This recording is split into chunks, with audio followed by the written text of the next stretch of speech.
Hey guys,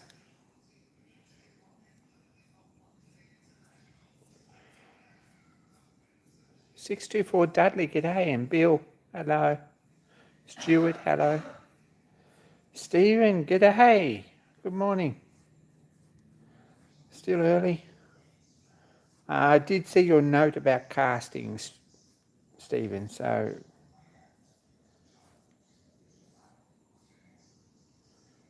I'm giving it consideration. That was a couple of weeks ago, but I did see that.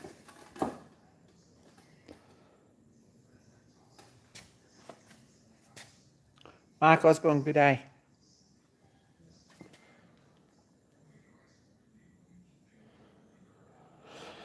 It's warm here.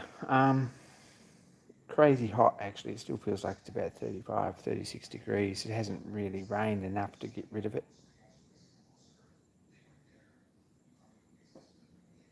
But you live with that, I guess.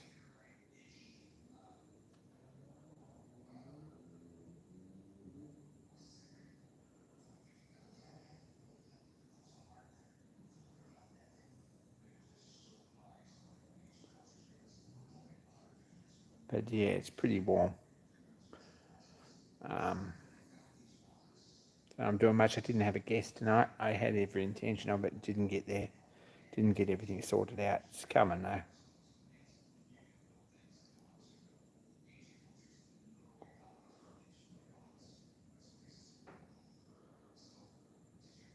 Hey, Kevin.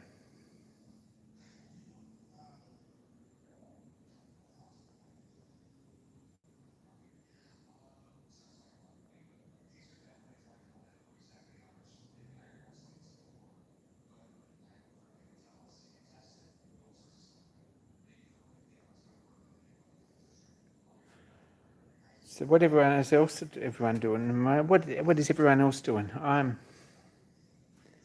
I have, if we pan across, a reasonably clean bench top. It's been worse, put it that way. And I've got other benches that have sort of got space on them as well. Oh crap, we've dropped out. Paul, good day. Stephen Lang's shoveling snow. That's crazy. Stuart's freezing his butt off. Hey, Paul. Don't worry about other commitments.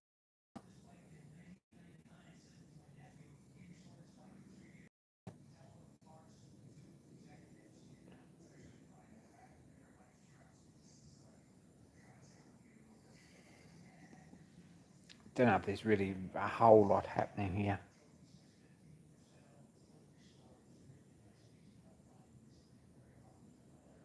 Sort of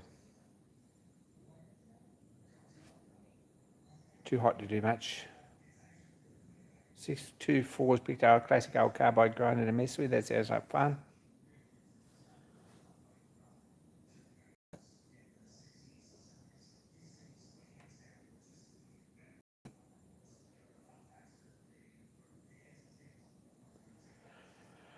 I've been messing around with this. There we go. We'll get into that. Too cold to do much here. Too hot to do much here.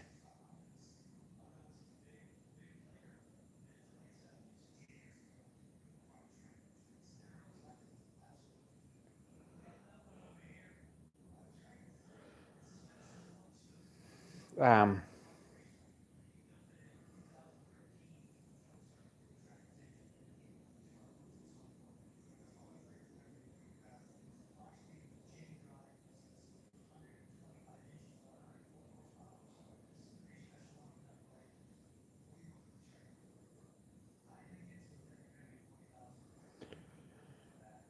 Morning, John Creasy.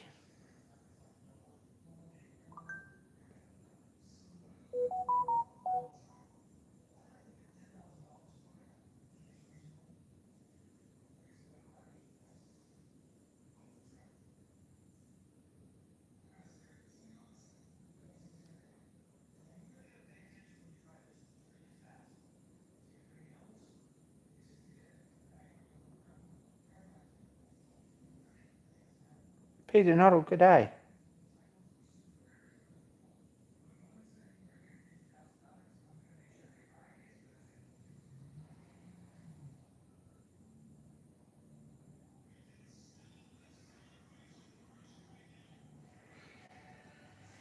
Bill's going to say it in a few minutes and say hi to everyone at once. That's cool. Heat treat oven looks fantastic. Saw pictures of it on Discord. Sorry guys, geez, my internet's bad at the moment. I don't know why. It's one of life's little mysteries, really. But apologise for that. What have I been up to? I've sort of a lot of these collets, and they're a bit of a pain to store. They really are.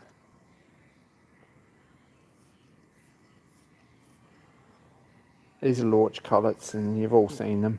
I've got most of a set. Still a few missing. They'll turn up eventually.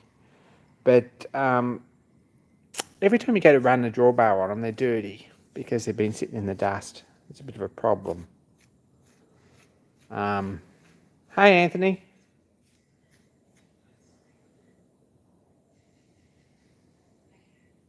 Thanks for your email earlier in the week. So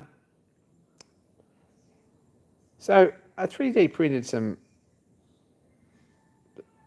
nylon caps, which probably going to work. This is where we're at with this.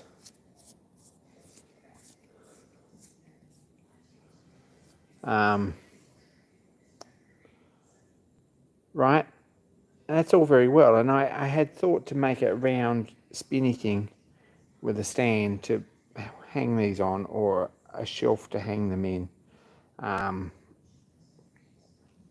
That way up, keep the dirt out of there and sort of protect the threads. But that has some issues.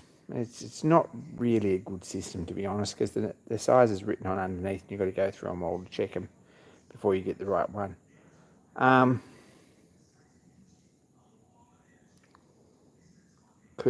There must be a way to do this, but I'm still thinking about it.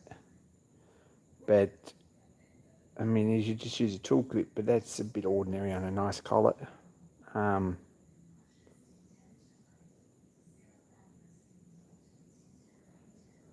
At this point, I haven't really got a thought about that, but that's as far as I've got, and that'll keep the dirt out of them. So I'm printing some of them. That's a pretty good thread. Keep the threads nice and clean and tidy, and stop them getting dinged when you drop them, and stop them rolling off the bench. That's the other bit. Is square. So that's a project for this weekend and for the last little while. It's a heap of these.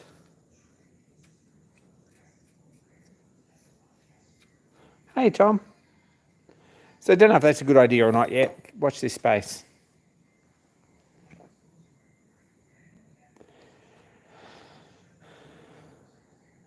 When I was cleaning out,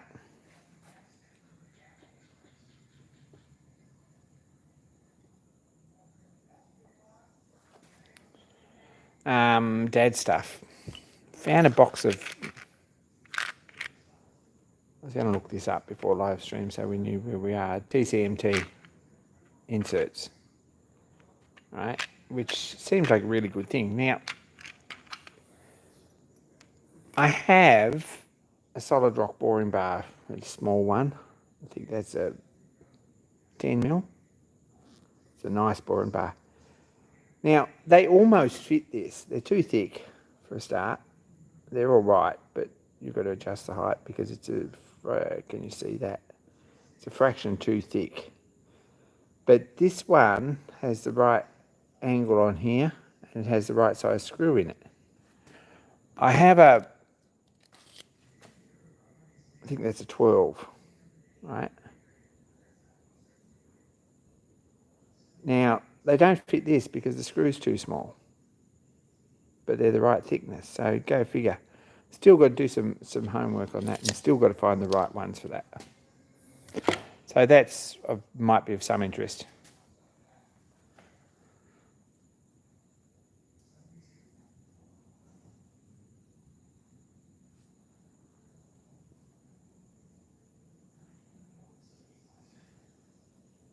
So, hey, Russ Knox.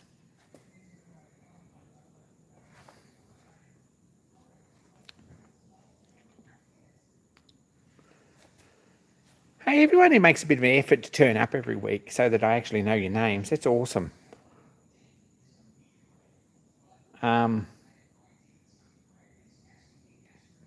Yeah, no one gives you enough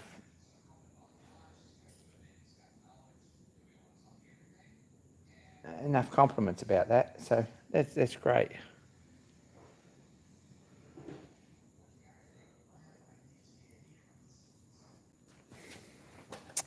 So I've got a couple of these, right? This is a Lorch drawbar. I've got a short one that I shorten up that goes in with my dividing head.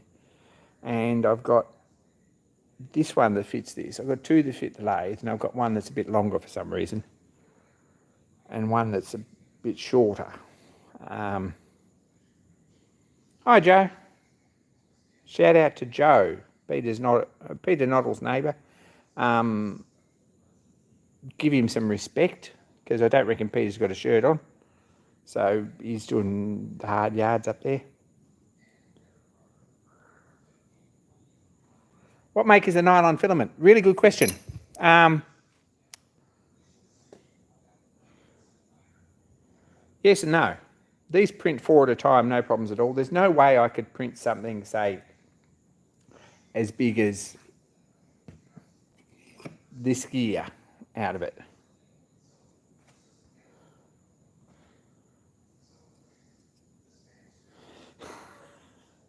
Hey, Bill. No way I could print that out of it because it'll just buckle up at the corners because you need an enclosure. And probably nylon's a bit hygroscopic, so it sucks water in like you wouldn't believe. So, especially this humid weather, there's no way you'd print anything bigger than about 20 mil, something like that, 20 mil diameter, 20 mil square. Probably 15 mil square, 20 mil diameter, something that sort of size. They'll print okay without lifting off the board. As for make, I bought a box off JB from Oz, big box of filament, a lot of ABS, bit nylon, that sort of stuff. Some odd stuff, some collar chain stuff, all sorts of things. Some of it was okay, some of it wasn't. Most of it, I imagine, was bought from overseas. The nylon, I will put it on Discord because I don't think it's a Chinese one. It's all right, but it's it probably wants to go in the humidifier to be a dehumidifier or something to dry out, and it might be even better. But it's printing all right, no issues. But I've got a pressure, so that I think helps. Oh gosh, what's temperature? 285, something like that. I'd have to look that up. I just picked a profile out of Slicer and it seems to work. I think it's 285 with a 90 degree bed, something like that. I think 285 Celsius. Might not be that high, it might only be 265, something like that. Hey, Raymond. Anyway, it's not bad. They're good threads. They're pretty solid pieces. Really pleased with them. The first real serious nylon printing I've done. And it took a weekend nearly to dial these in, but they're good. See, they're all the extra ones over there that don't work. Anyway, got to work out a system for that. Don't know what to do. Still working on it.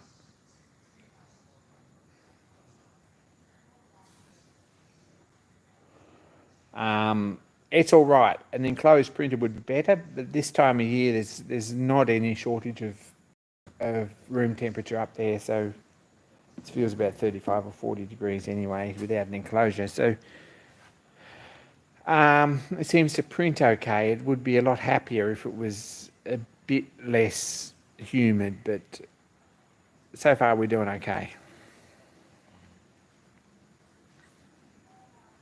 Frank Ward, good day.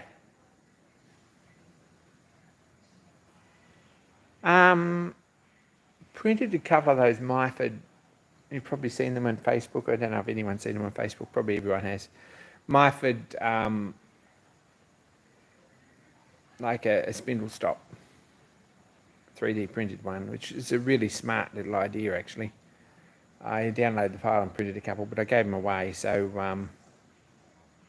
there you go. It's probably possible.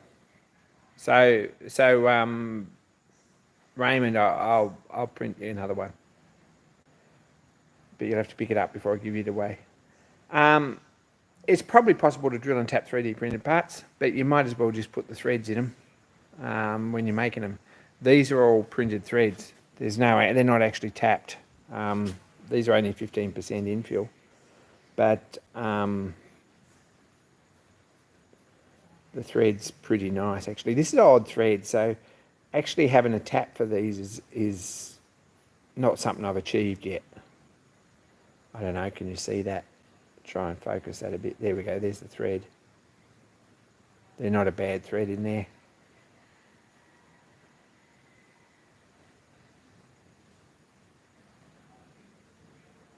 Can't see that, sorry.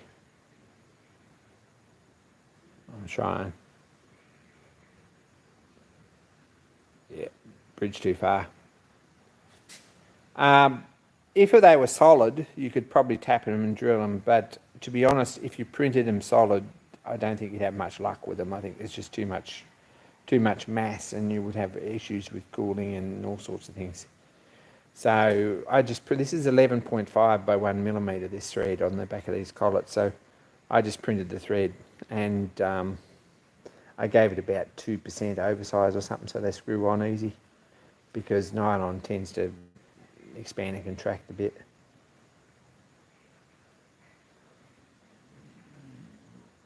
So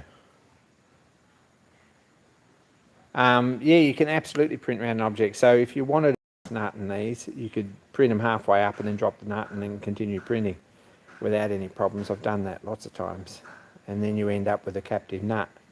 The other thing you could do is maybe leave a slot in it and push the nut in the outside and just clip it in, or have it so that it's got a little bit of a lip on each side, so that when you push it in, it clips and doesn't fall out, something like that. And you could do that, but these are not a bad thread really, so I'm happy with that. They're about 2% oversized, because doing them right on, nylon tends to shrink, I think, when it cools off.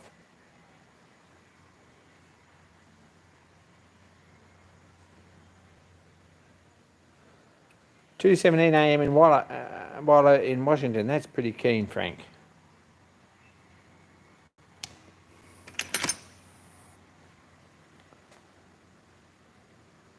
I did a stupid thing and just ordered fish and chips for dinner, and it looks like they're not as busy as expected, so he's on his... So I might have to just disappear and collect them for a second. Probably should open the gate for him.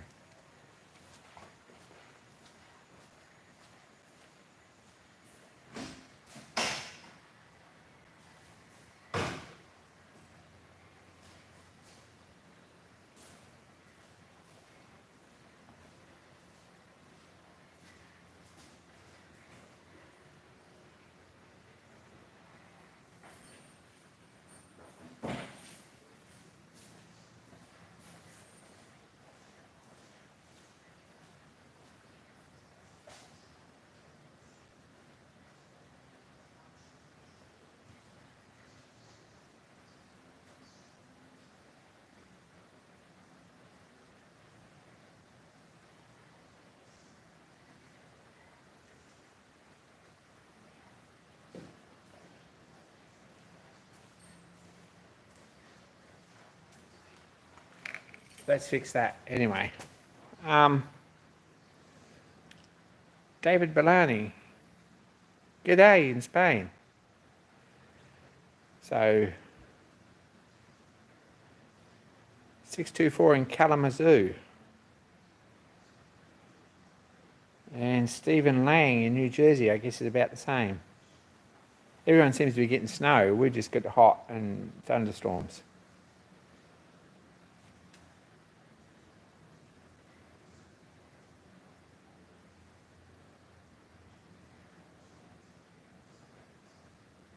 Tom's got to run. He's in Tasmania, where it is really nice weather, probably. Take care. So anyway, that's 3D printing. I've got a lot of bits for this lathe that are 3D printed. These are just PLA. Printed most of the set of these for the change wheels in PLA in a hurry because I needed them. Some of them are all right. They're not too bad, actually. I don't think they'll ever fail. Hey, Paul in Hoppers Crossing, which is near Melbourne.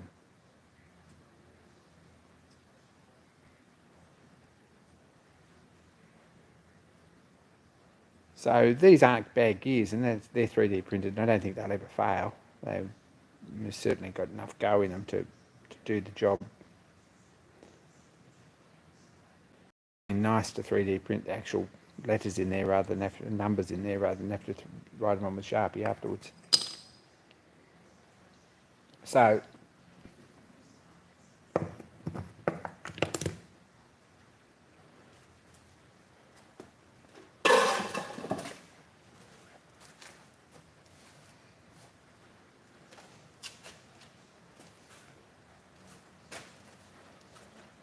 this is a nose protector. This is PLA too, I think. Probably should print a nylon one at some point if I could get away with it. Probably could. Might be a fun exercise. I've got the file, so. But this is a nose protector for the launch. Got a couple of these, one for the dividing head and a spare one, and one for the launch. When you use collets, you run that back on to keep the threads nice. But that's pretty awesome.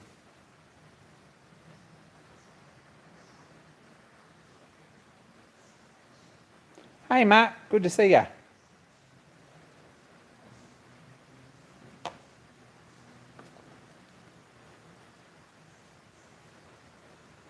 So that's where we're at with 3D printing for the lathe. Foxbird's favourite goblin, g'day. Good to see you. Some of these guys who are in chat here, you should check out their channels. They've got some really good stuff.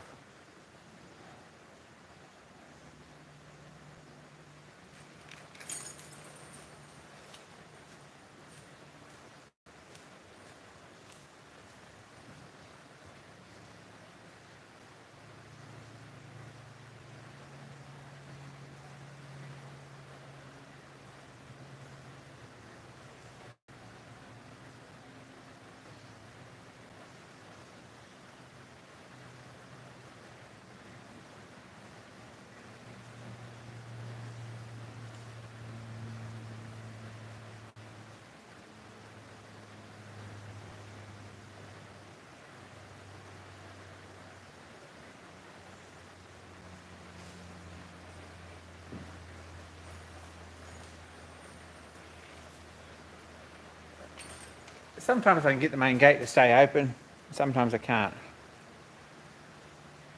Want to print 80 teeth, sorry I'm back.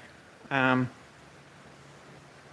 to print an 80 tooth gear for metric conversion. Your PLA change wheels, what module is it? It's one I think. One module. These were just, when I did this job, I bought a set of like cheap SIG mini lathe wheels, right? And they were module 1, so I probably should get a cutter and make them, but they're cheap to buy, the 80 tooth one. They're on eBay everywhere.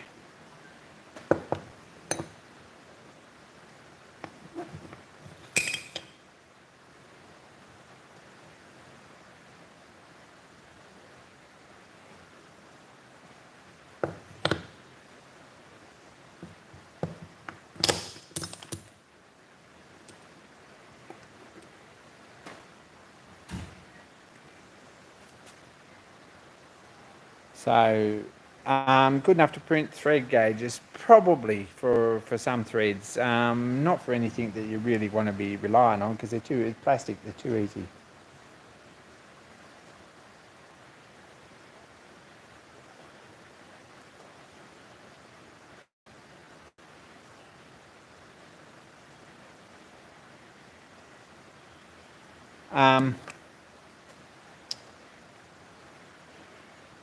So there you go.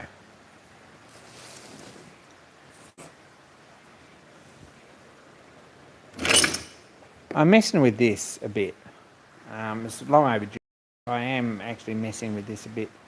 Hold that thought, because I think the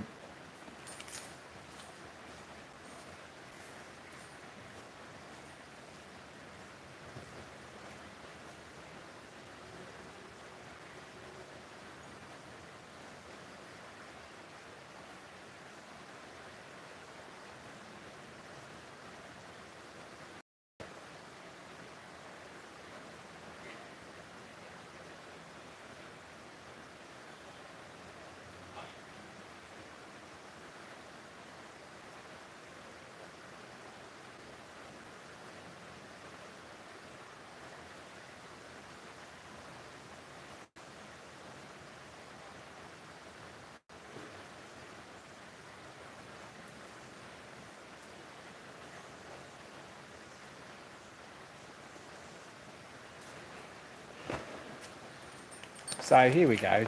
Mark's got to take the dog out. We're waiting for this.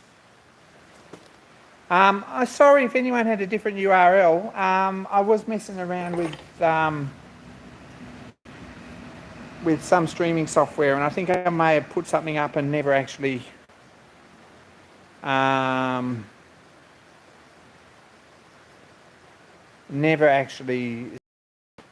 cancelled it.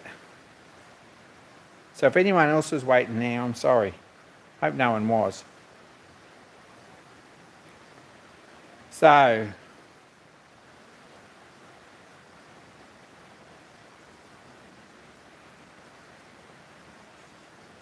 picture of the Stewart Dynamo. That's a bit strange. Okay, that's a long time ago. Don't know what happened there. Sorry, guys.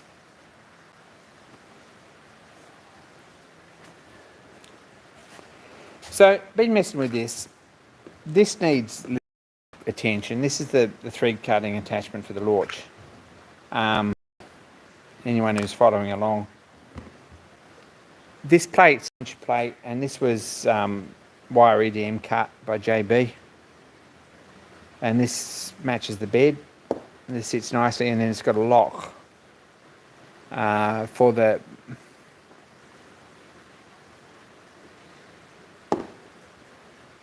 with a cam and a plunger to lock this down on the T-slot on the bed. So that's where we're at with that. This has got like a proper bush through here, bronze bush in it, and it's got like oil hole in here, so everything's oiled. It's got a keyway in there for like a system of bronze collars with keyways in them. Well, that one doesn't, but this one's to fit the gears, and then there's a space that goes in between.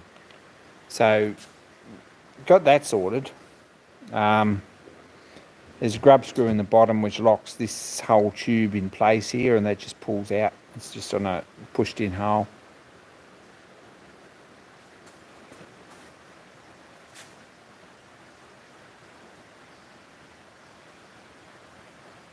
Dynamo is an old project. We might give it a run at some point.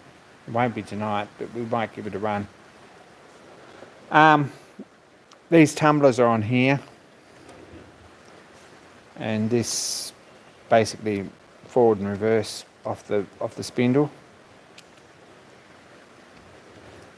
And there's another gear off here, and then the banjo, which is this. These are designed these. I've ordered a screw for this, a locking screw, because this is a bit sort of ordinary.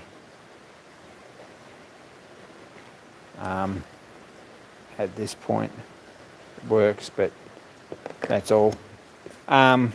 These match the launch spanner, so everything else on the lathe. These have got a flat on each side, so they go in this slot or in the other slot, slide up and down. And then the nut's got a flat on it as well, which goes in the back of the slot through there, and that stops it turning while you do the butt up, so you don't have to put a spanner on the back side. That was sort of something that was fairly important So that all assembly all locks in there nicely, and then the bush here goes on there and spins. So that's how that works. There's a little bit of end float in that when you put the bush on.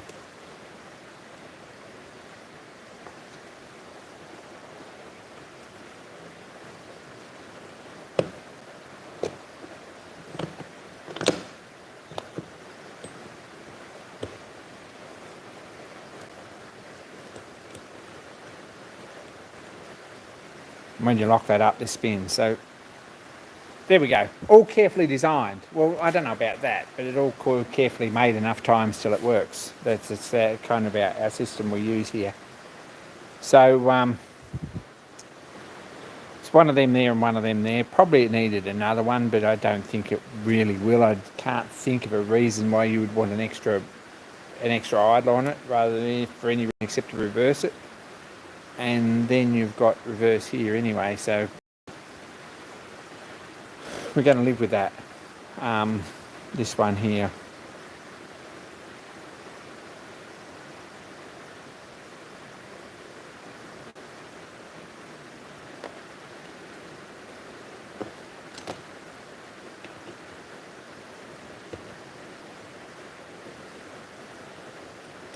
Something like that. I don't think that actually means anything, but if we put these nuts, which are all interchangeable, put this one on here, then we can close these up to about writing paper thickness, and everything works from there to there. So that's the theory with that. Now, needs a proper decent lock handle on here, and I've ordered one from D&D Barry in Melbourne or Sydney, wherever they are, which will match this in a nice polymer. But the issue being, there are a couple of things that need to be addressed.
Sorry, I thought I had that close by. I never.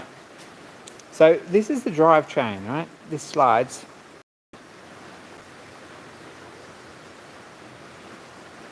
Old Iron Shops, g'day.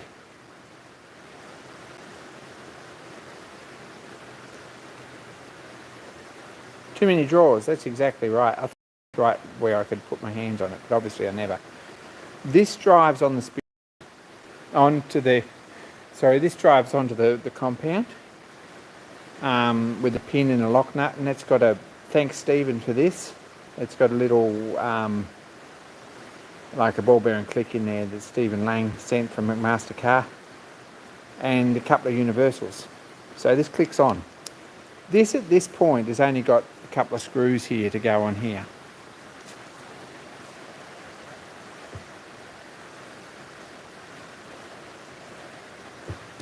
And yes, it sort of works,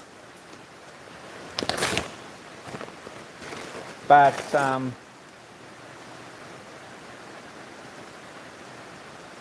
it's a bit of a pain in the neck, because one, there's too many things to hang on to when you're taking it on and off, and I'd like to put a threading attachment, yeah. Chris, yeah.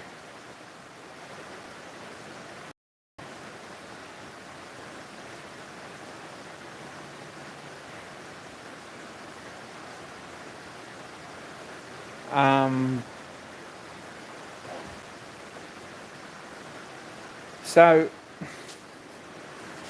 what I'd like is something here, a detent lock, single place clutch, something like that, so the index in the same spot all the time, which might be a really good idea. I don't know. I don't know if that's of any help or use or anything anyway, really. But if we'd have something to click on there with in one place and one place only, then we could just unclip this, put this in the box, take this off and slip it in the box, and it's done. Now, this may never go back in a box, that's the thing. It'd be nice at some point to have provision to put it in the box, because there may be other attachments that I'd like to put on that end of the launch. That's down the track. But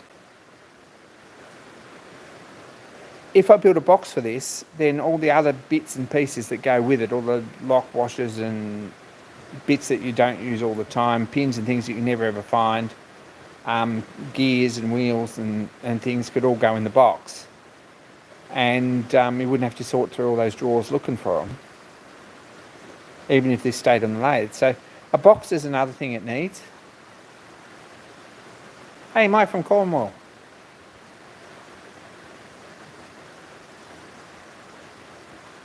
Something like a socket wrench would be really good, but it probably needs like a clip in it as well. Just a click, ball bearing click on here somehow. I'm still thinking about it. The other thing it really needs on this side, if we put like more gears in here, whether that's a smart idea or not, I don't know.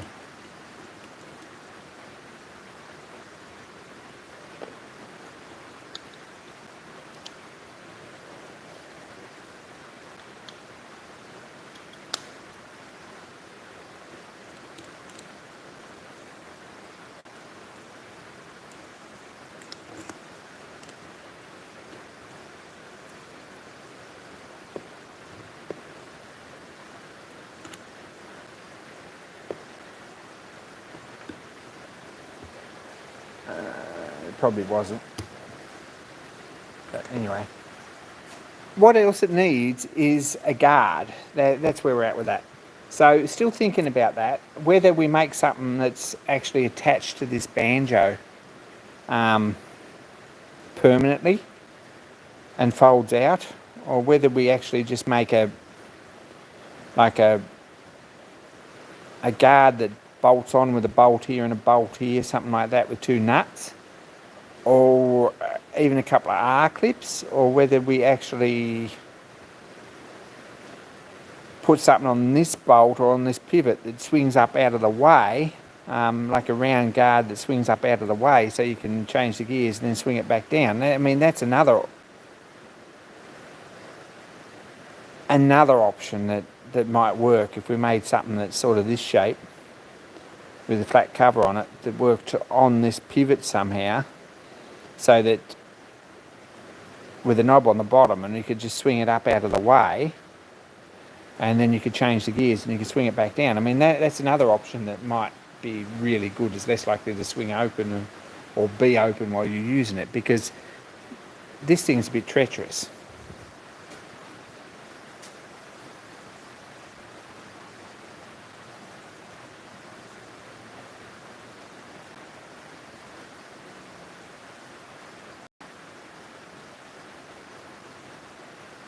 So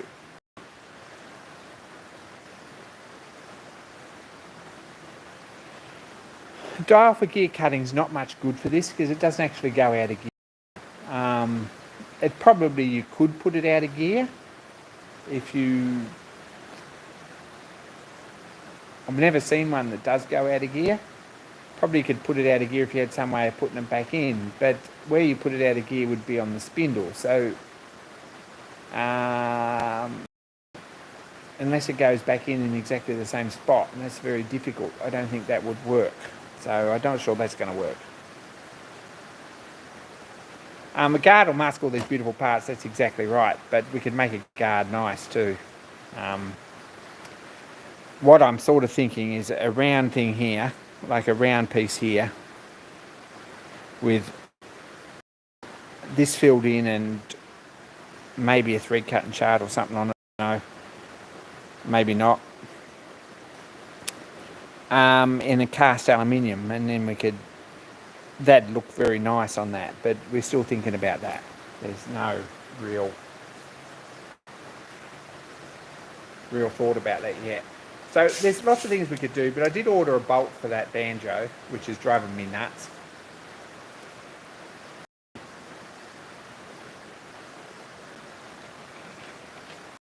Transparent might be nice too.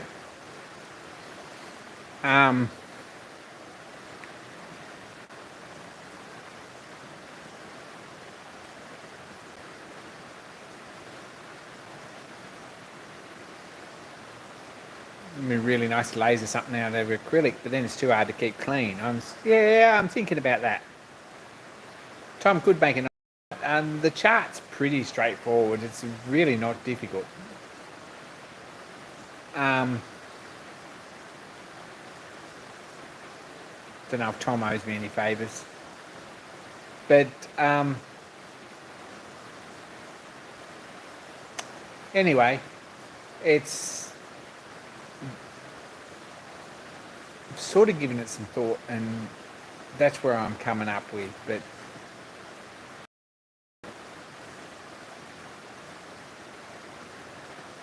the other thing is you could have it on this top pivot here, which is the spindle.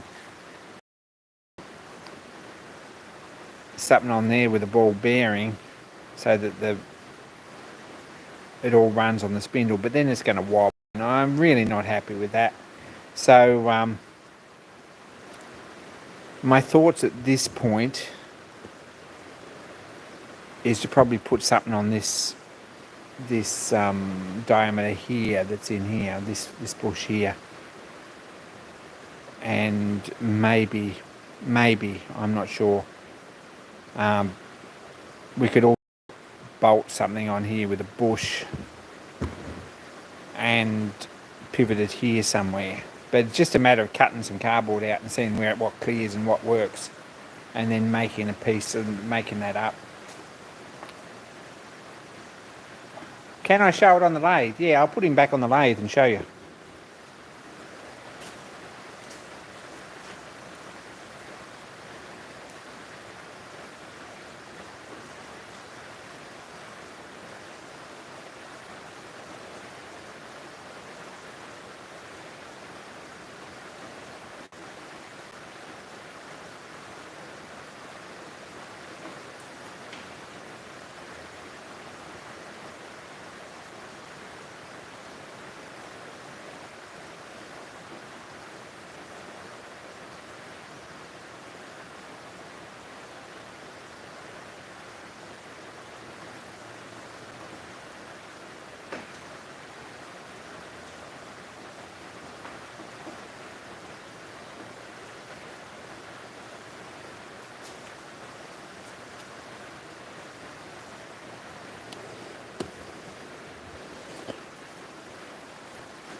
Don't know if that's really the answer there. I think we've got some sort of camera angles, maybe.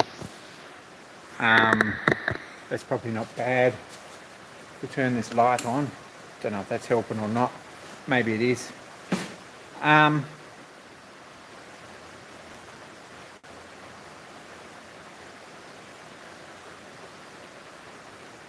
the cast iron or cast aluminium even would do, but really something that swings down over here from here, or even here somewhere, probably swings here with a cover so that it swings out of the way so you can get to it and then swings back. I still haven't thought about that, but something that swings maybe from there over there and then swings back and clicks in place would be really nice. There's plenty of room behind here.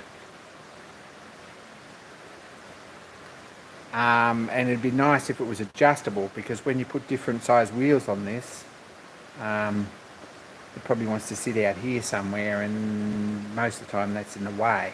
So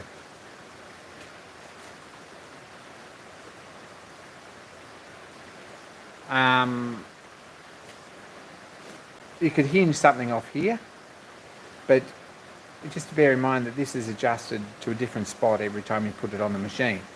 So, I mean, maximum it's probably going to sit out is probably there somewhere.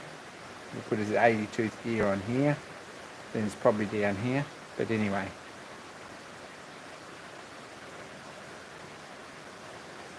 This you've got to reverse out, because once you lose alignment, you lose alignment. Now that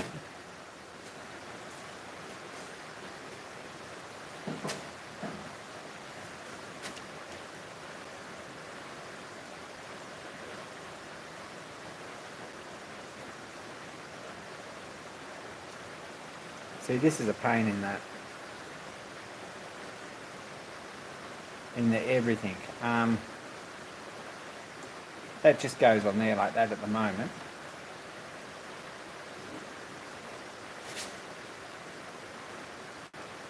If you can see that, this sort of sits like that. There's another pin goes in here. The pin is in this drawer. I've just clamped or in the drawer under the one I've just clamped the camera to, so we won't get that out. But this is going to have a system on here so that for power feed, this clicks this out at the right spot, and then clicks it, and then you can push it back in to start it. So that's the theory with that. But this system sort of all works, so I'm pretty pleased with that. And it's done a bit of work, but it really needs to be finished. So we're just messing with that at the moment.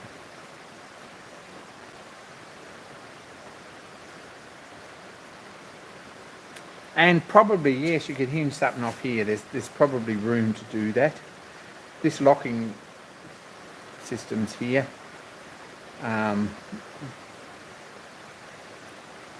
Probably if I thought about this, I might have stuck this out another ½ inch and then hinged it off here. But then this is in the way too, so it's not really the answer. I'd like something that's a bit unique and is going to be nice and tidy and fit.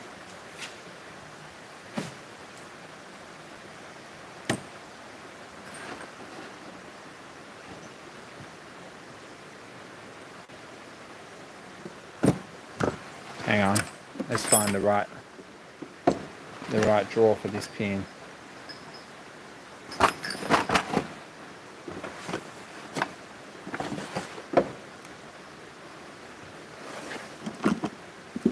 I did see it here. There it is. We could probably clamp this on here, and that gets us a bit closer too.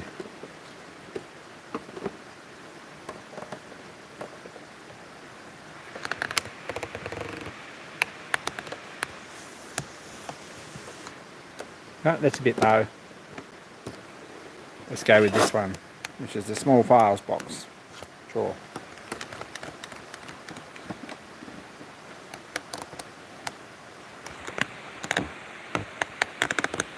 That's not bad. So, a flat and a ball detent, that's sort of something like that. It's probably going to be a bit more fancy than that, but yeah. This one goes in here. Right, and then this has got a detent here, so that clicks in place or out there. So this will freewheel.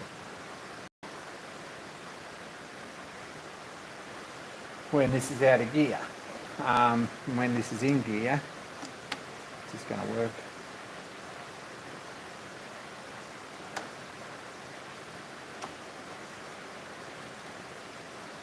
No, because we're missing a gear here. Let's fix that.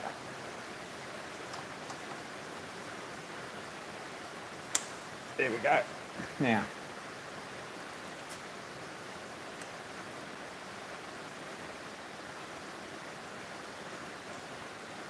also missing a spacer there. So this,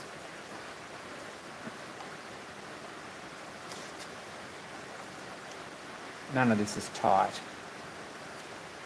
It's a bit poor.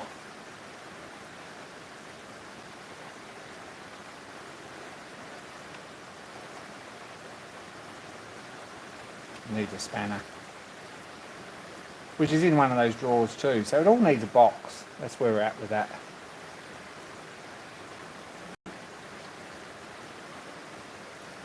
So this all turns anyway, and while this is in this secondary position, it doesn't engage.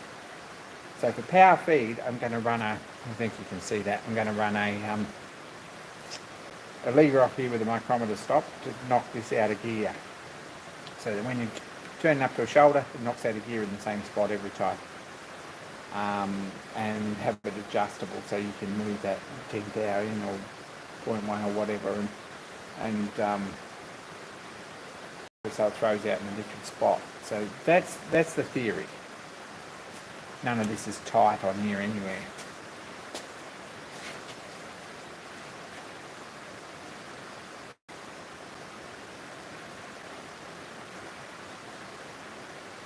Electronic lead screw was the other option, but anyway, this is done now. This was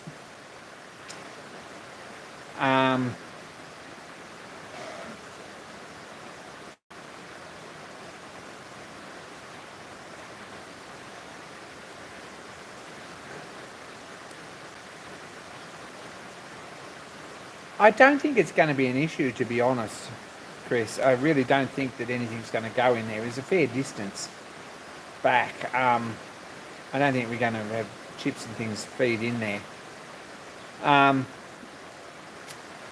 Look, there's 3 or 4 different thread cutting attachments which were genuine for launch. Never really seen any of them in real life touch. I've seen pictures of some of them. I've seen pictures in books of some of them, which probably never even got made, to be honest. There was a system with a moving spindle and patterns here and a clutch with a thread which moved the spindle along at the right place. For watch screws and things, that's excellent, but not much good for general turning. That went on the back here. And if I could find one of those headstocks, it might get actually a bit of use too, because it's not a bad thing. But it only gives you a thread for an inch long, something like that, which for most production of screws is fantastic. There was also a system with an arm here and an arm on this end that locked in place, and a arm along the back here which had a head here, and that had a follower here, and the arm moved backwards and forwards to cut threads. Mocked that up too in cardboard and dowel and stuff, and then decided that was a bridge too far. So this is what I ended up with, and it's come up pretty good. Sometimes you just got to get in and build something.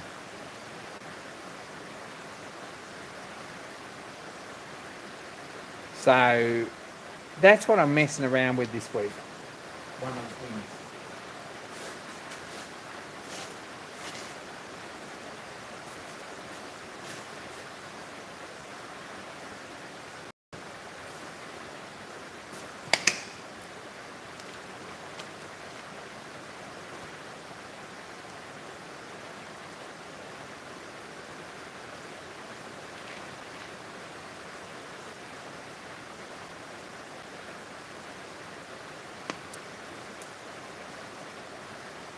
So that's where we're at.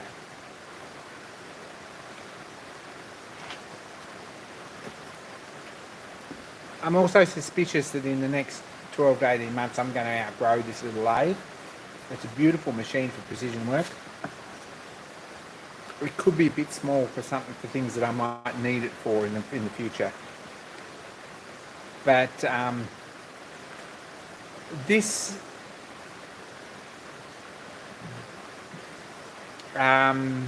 yes, that's it. We could debate this one all day, John. It's very, very, it's true to a certain extent. On this, it's probably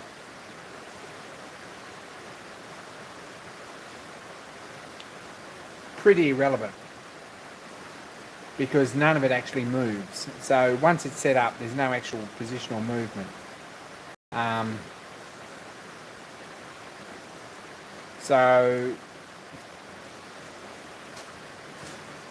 This doesn't move in practice when this is moving. This is solid and locked on the bed, and this is locked here. Excuse me. Also on the bed. So this is locked and this is locked.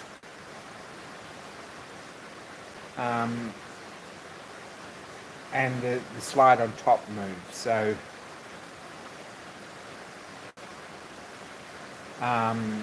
yes, I cut a 62 threads per inch on this the other week on 16th by 62. Nut screwed all the way up. That's probably plenty good enough for me. On more precision stuff, yes, but these are sort of phased somewhere near, I think, as far as I know, but they're adjustable anyway, so if there's problems, there's not a lot of difference in it that I've ever found. And that 62 threads per inch is sort of as fine as I'm ever going to cut with it, to be honest. It's not a very big thread, and it handled that fine.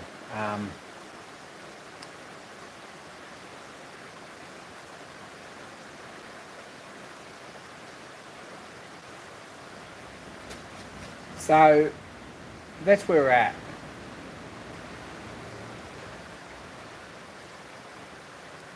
With an Allen key in 15 minutes to tighten all this up and get it somewhere near, we can make it work. But just sit it on there to show you sort of how the thing operates. This is reverse. And forward or the other way around. This is all nice, everything's adjustable. These gears actually are on cams. These spindles are actually cammed. So there is some backlash adjustment in these, so you can adjust them where they fit.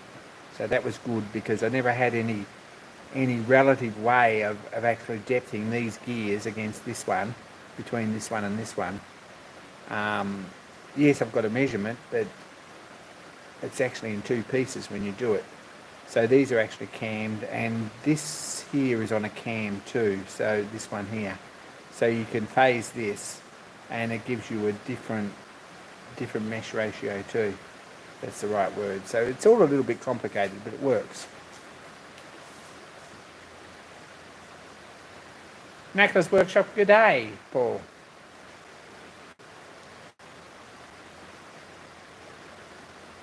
So far we've got that sorted. I'm not sure whether this is going to have a belt guard on it or not at some point.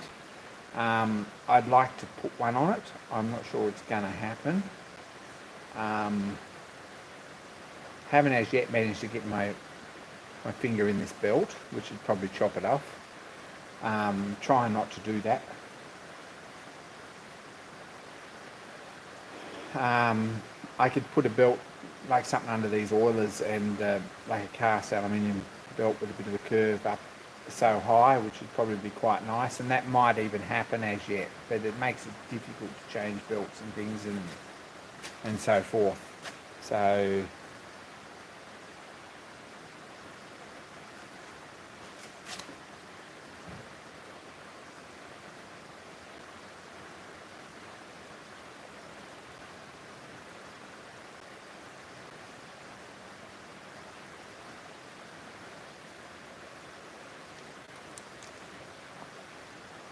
yeah, probably knowing Craig, he's probably on 2 promises. Did I say that out loud? Anyway.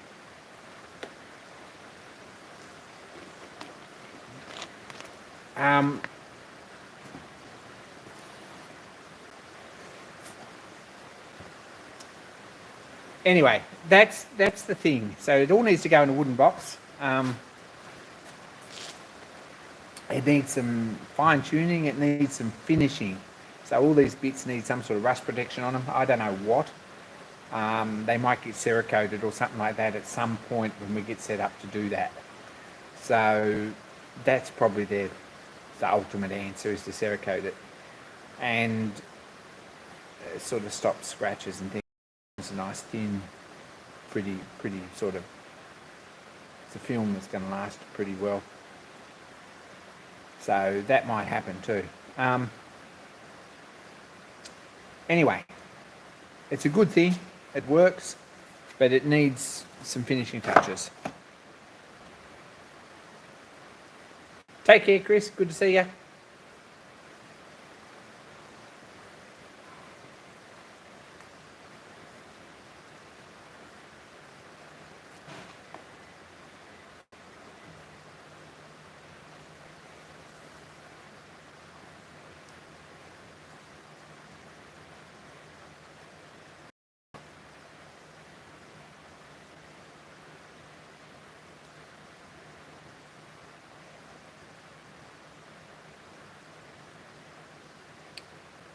Yeah, parallel like, I think this is right. They're either a quarter of a turn out or they're not. You can take this out and put it in the other way round. This needs probably needs a, I don't know if I did it or not. Maybe I put a grub screw in there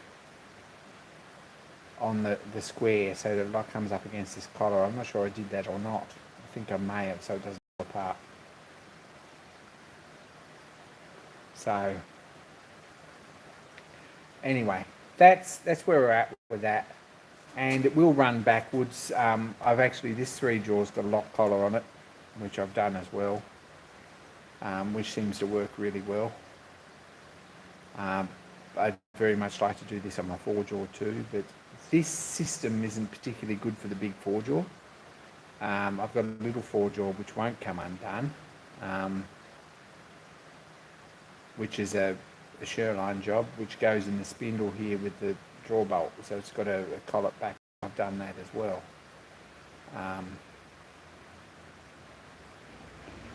If we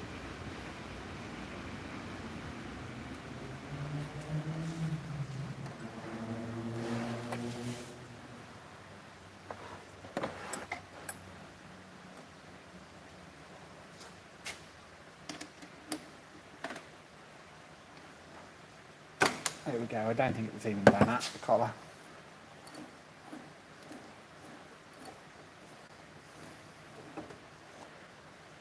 There's that one. That spindle protector goes on there if you want to put a collet in. Otherwise, this is my Sherline 4-jaw, which hasn't seen enough use lately, but that goes in there.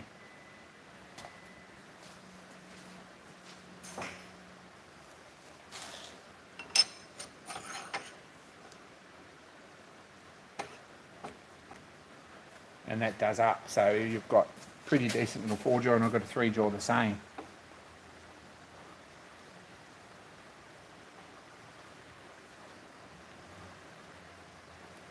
And that's really nice. This is a nice chuck, this.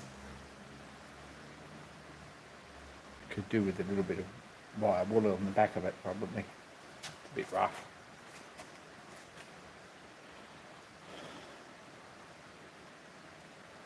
So that's got a dust cover that's built in that goes over there, and I made these spindles, 2 of them between centres, and John Creasy put threads on the back of them, so they're solid, so there's nothing that can go inside it, but you probably don't need that for a 4-jaw chuck anyway very often. Anyway, that's done, and you can use that quite comfortably with this machine right back down to centre.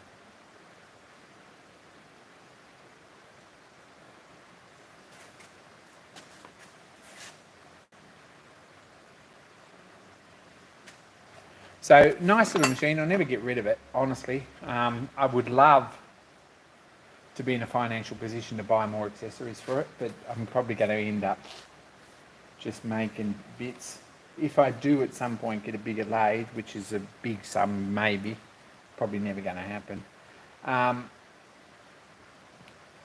would very much like to have, see, this slips off, so basically there's a bolt underneath and this whole head slot slips off the end of the lathe, the same as the tailstock and the same as the saddle, so you end up with just a stripped down bare lathe.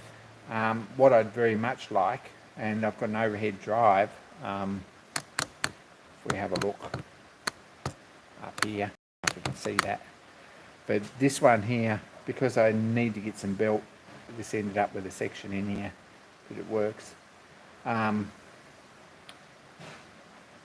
I was messing with an idea to put a back gear up here in this, but that hasn't eventuated yet either. I 3D printed the bits and found out they didn't work, so we're back to the drawing board.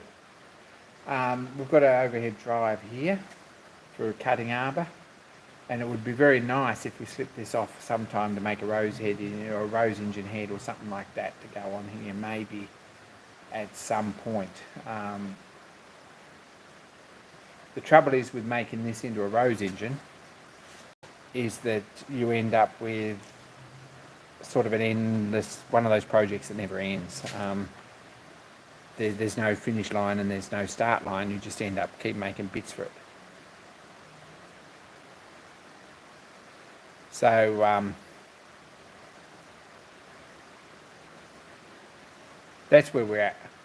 This has got a system here with two fast and loose pulleys.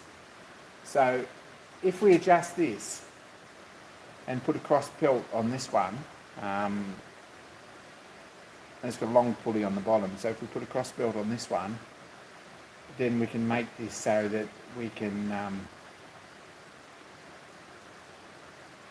probably need to make another one of these rollers. I think I already did. And make this so that you've got a dead spot in the middle, or you can forward and reverse it. So when it's on those two, it's reversed. This one's a loose one as well. So you put a cross belt across this one. Does that make any sense? And they both just freewheel. Slide the belts back to this one, and it runs backwards, and slide the belts back to this one, and it goes forward. So it's reversible very, very simply and easily and quickly just on the slide.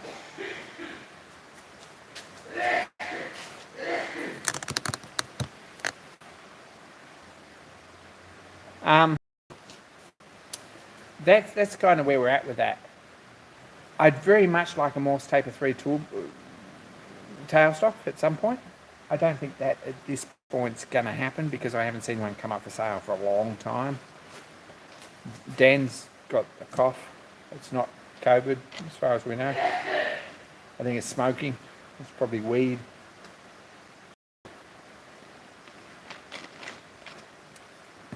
So that's another thing that I would like at some point. I don't want to modify this 1.2 degree tailstock because I've got full tooling for this.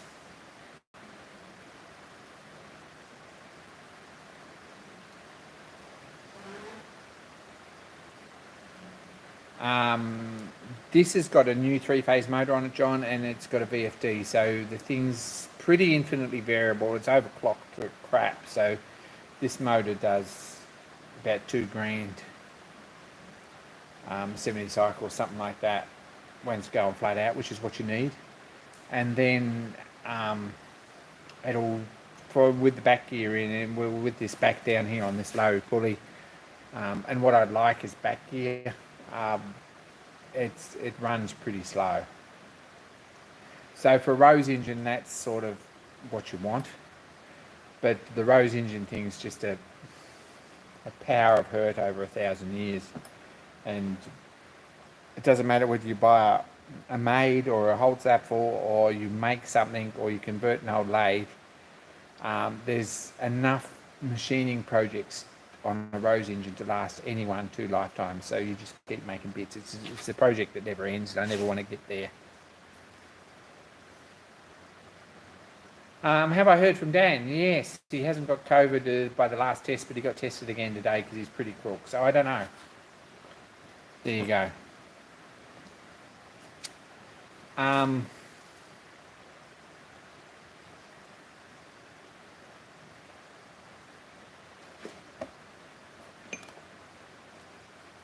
I've got most of the accessories for this, or a lot of accessories for this tailstock, which is a pretty nice, like, long tailstock.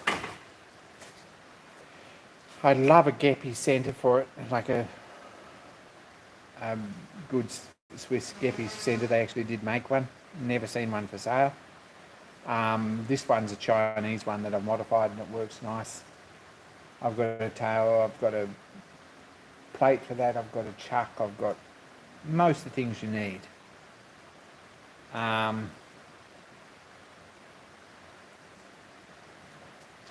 This collet system that goes in here, there's a tailstock also available.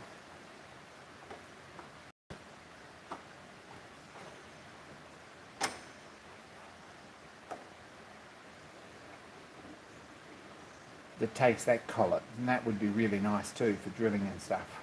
But they're like rocking horse dung as well. So that's the. It's got a, I think that's a D2. I think it's D2. Spindle is all hardened and tempered. And it's got a thread on there.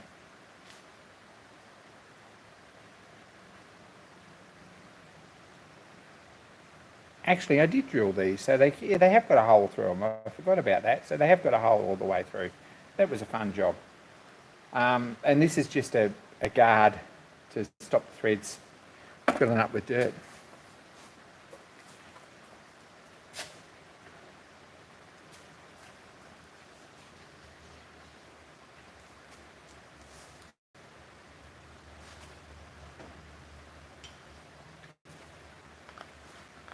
Now, there's supposed to be under here a stud that stops these turning while you do them up. Now, I replaced it once. It was obviously out of something that wasn't quite hard enough because it's broken off. Very unhappy about that. So I've got to take this, next time this spindle's apart, that's earmarked to be a job. Probably should have done it last time the spindle was apart, but we wanted to get it back up and running. And the last job we did was actually make a new thrust race for this, a new thrust bearing, which is engineering plastic with the original balls because I couldn't get one the right centre without refacing the head.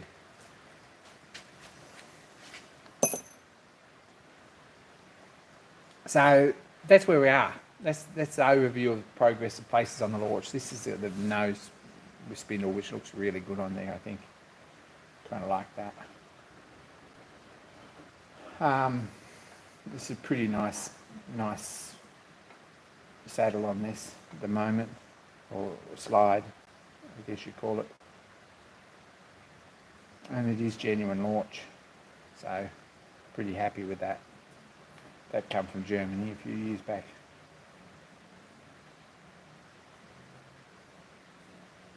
So I'd like this up to the same standard with a nice guard and cover and everything, and we'll get that done and get it in a box and all the bits in a box.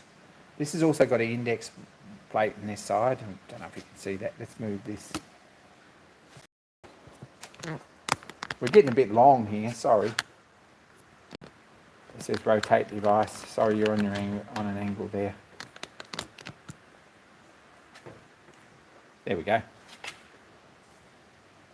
How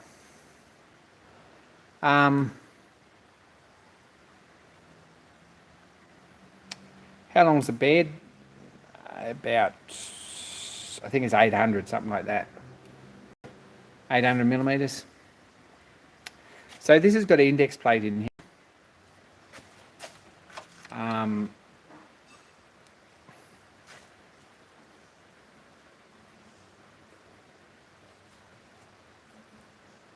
And this is a reproduction index. This goes in a tapered hole on the back here in this bush. And this is spring steel with a hardened point in it. This goes on here like this way. And then we can lock this in here.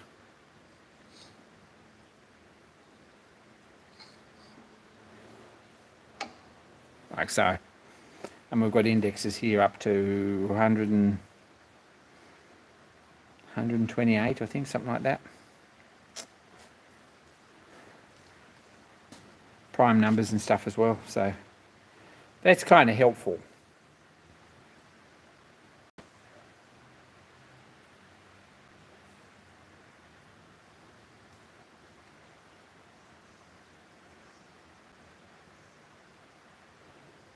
Anyway, Foxburgs, take care. Have fun with the grinder. I wish you were here. Could do with the grinder. One who knows how to run it.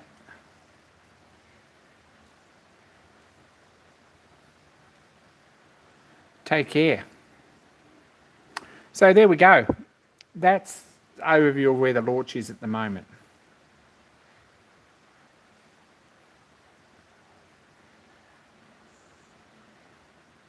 Bit of a work in progress. I'd also like half a dozen more tool holders. It's a really nice system, but it's kind of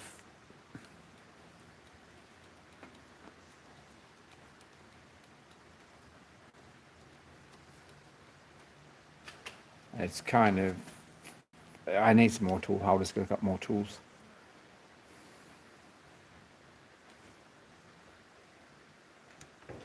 Every time I bump that, it falls over. Sorry. It's probably not that difficult to DIY these.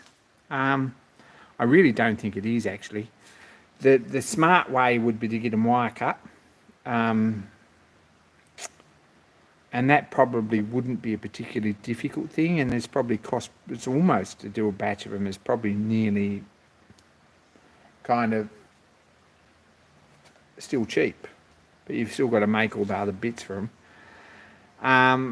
What I had intended was to get a bit of decent steel, and it probably doesn't even need to be particularly decent, but if I've got square blocks that long and bored them to this inside diameter and set them up in the 4-jaw and slot them with the right number of stops here, just backwards and forwards, put grooves all the way around the 40 stops, and then split them in half afterwards, and then drilled and slot these, it probably wouldn't be that difficult to do them, to be honest. I really don't think there's a lot in it, but I haven't got there yet. And they're Chinese, so they're kind of cheap. They're not cheap, but they're kind of good and easy to get.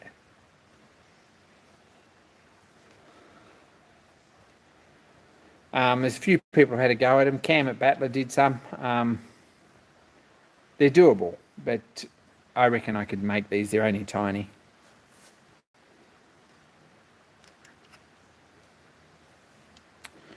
So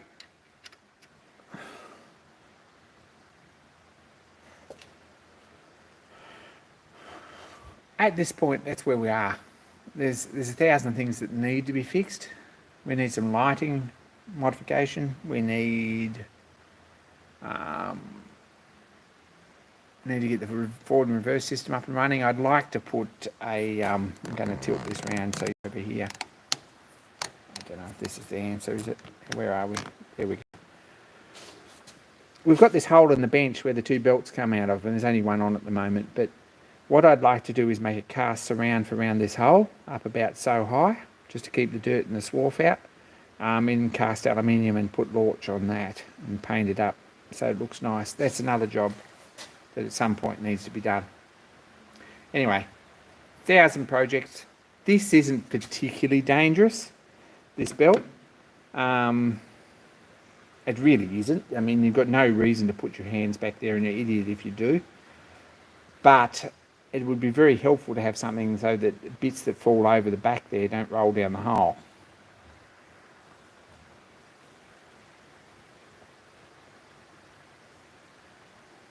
I saw that video.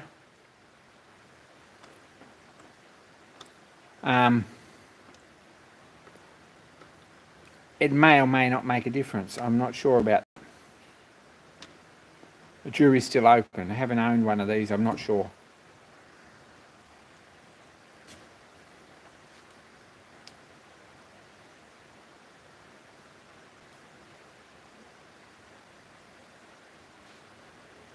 This handle's bent. I'd like to at some point straighten that out. That's another job that needs to be done and polished up. It's probably bent for a reason, to be honest, because it's pretty close there to the when it comes around here, and probably if you straighten it, it doesn't come all the way around. launch being launched. That may have been a design issue. Maybe you need a thicker washer on it. I'm not sure. But anyway, I've managed to bore you all for an hour and 20 minutes talking about my lathe. So there we go.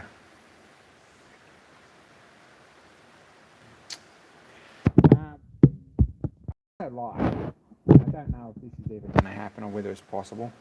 And Stuart very nicely offered, and I haven't forgotten. I'm going to change this camera angle a bit. Probably. There we go. You're about straight. You're not C-sec, all that stuff. Stuart very nicely offered to send a couple of foot pedals, and I'll remind him about that because I'm still up for that, absolutely. I'd like to put foot pedals on here to reverse and forward, change this in and out of gear.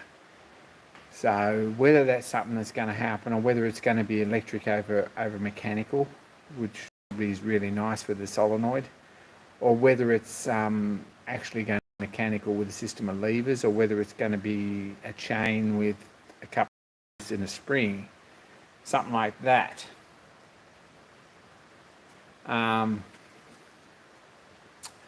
But what I'd very much like is to have this so that you kick one foot pedal and it pushes one way, and kick the other foot pedal and it goes the other way, and have an interlock on the reverse so that you don't actually reverse it out, or reverse the lathe unless you kicked over the interlock over. So that's another project that at some point might happen. Probably an easy way to do it is off the other end of the shaft. This one's got a return here, if you have a look, so that it's got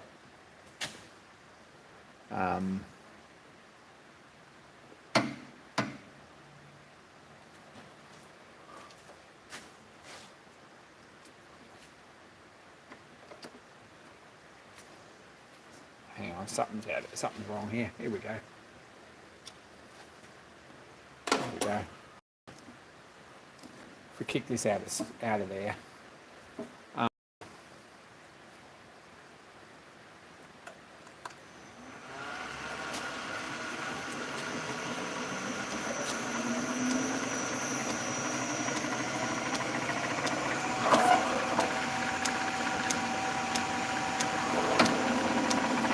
And the way it should be set up is if you move it the same distance the other way, it operates cross-belt on this other pulley, and it reverses. So you've got pretty much instant start, stop, reverse. It's not set up like that at the moment. It's not a crazy big job to do that. It's a matter of moving some levers and a couple of stop collars. Hasn't happened yet, mostly because getting this belt's a bit difficult. I need another bit of belt. So once we got that set up, it needs some sort of an interlock on it so you don't go the wrong way, which is important. And probably over on this other end, if we have a look, going to move this again, sorry guys.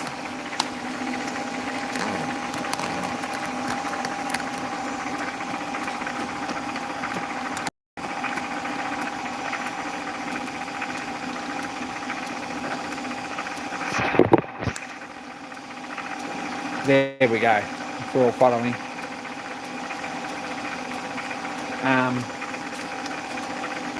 This has just got a collar on here, and probably this had a cable system here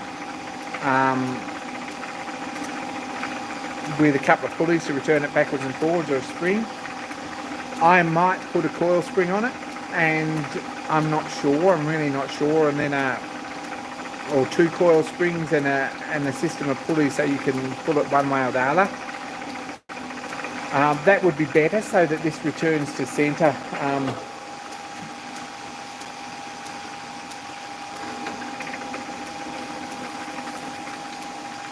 Yeah, it does actually stop. There. So that this returns to centre when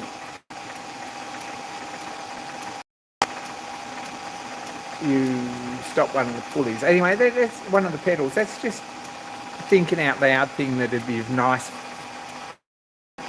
But Stuart did have a couple of nice cast iron pulleys that will probably be in keeping with this little look good down there, and I might mess with that and get it going anyway. That's where we're at. I'm probably going to call it a night because we're an hour and a half in, but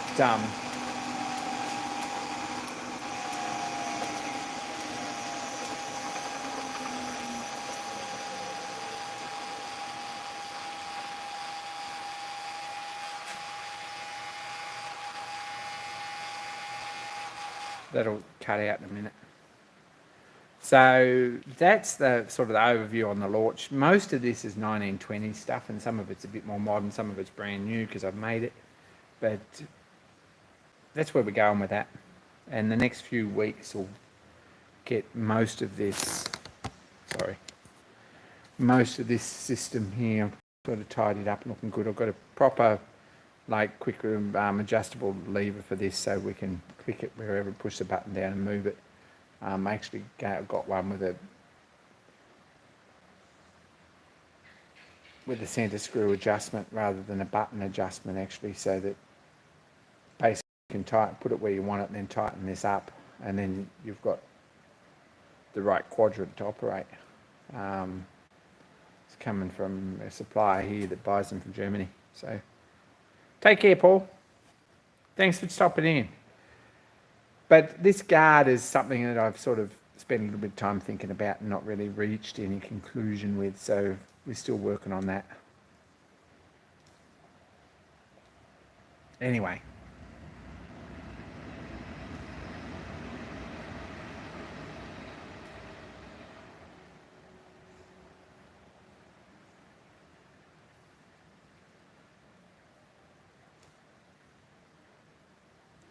Matter of cutting up some cardboard and stuff and seeing what we actually end up with, I think. But there's 1,000 accessories for this lathe. There really is. There's books full of them.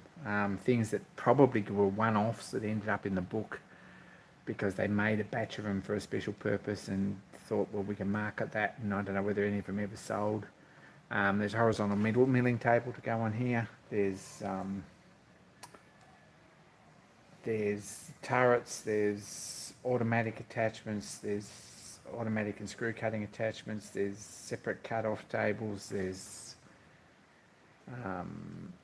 like saw tables and all the usual watchmaking accessories, only doubled up or quadrupled up.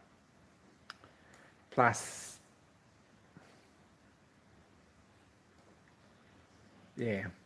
plus a lot of things that you've never seen. So this is just one of them, and it's coming together all right. I think I'm really pleased with it.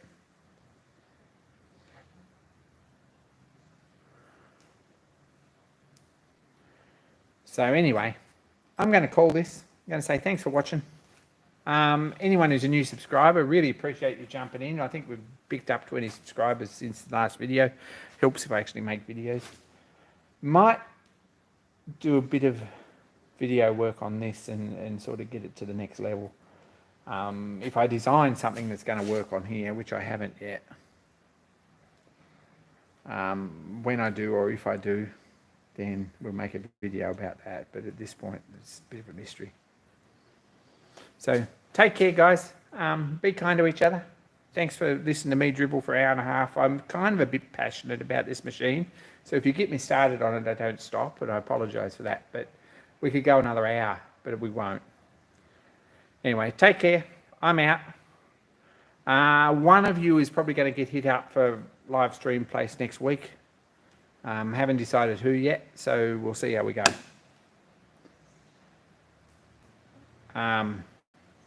Be good and be kind to me in particular. And more soon, guys and girls. I'm out.